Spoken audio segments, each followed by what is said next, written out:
Hello mga boss. Share lang namin tong yung nasa loob namin dito sa Kanawan, Batangas. Itong swimming pool na to, kasama sa pavilion dapat to ginagawa nung dating kontraktor. So nangyari, knockdown si client ng 5 million kasama yung sa pavilions niya, malaki kasi pavilions niya. And then ang kontrata nila sa swimming pool is nasa 2.3 million. So nag-down yung client doon sa sa pavilion tsaka dito sa swimming pool. Grabe. And then mga ilang buwan lang nakalipas kasi nasa ibang bansa yung client. Iniwan. Hindi na bumalik. Ngayon, ito yung nangyari. Makita yung mga binakbak namin. Wala talagang mga kabakal-bakal. Ganyan siya. Pinatong lang siya. Ayan, kung napansin nyo, ang buhos lang niyan is 2 inches lang sa flooring. 2 inches lang ginawa nila dyan. Kumbaga, itong wall, pinatong lang.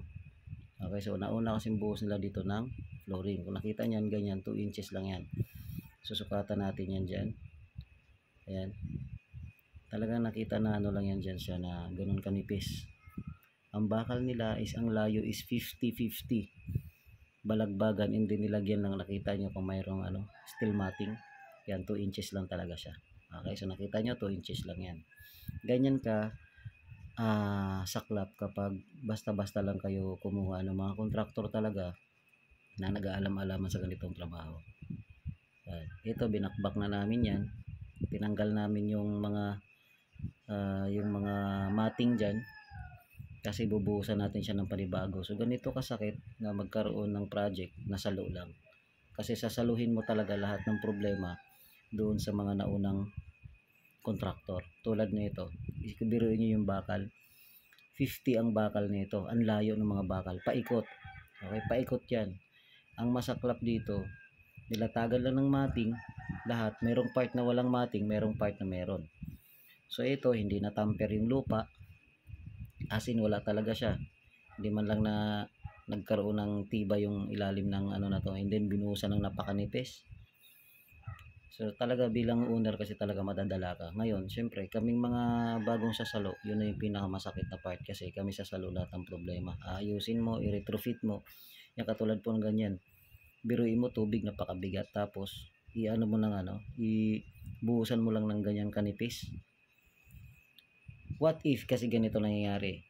Meron kasing mga instances na natapos yung swimming pool na maayos, okay, not knowing yung owner na walang alam sa swimming pool at hindi pinaunawa, hindi pinaintindi sa mga client ng contractor na ganito ang mangyayari, ganito ganyan, advantage or disadvantage. Yan, pa ako yan. Talaga pinakita ko sa owner dyan kung gaano kasaklap yung ginawa sa swimming pool nila. Okay, merong 1 inches, merong 2 inches, yan katulad dito, nasa 1 inches ang buhos nito. Nasa flooring yan, nasa flooring to. Grabe. Biruin mo 5 million, kung tutusin kaya nang tumapos ang isang, kahit sabihin natin bare lang siya, bare finish lang siya.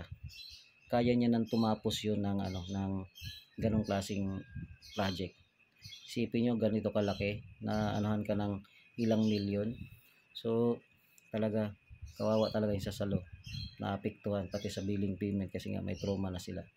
Sana pag nagpagawa kayo ng swimming pool, make sure na yung makukuha nyo maalam sa ganitong klaseng trabaho. God bless.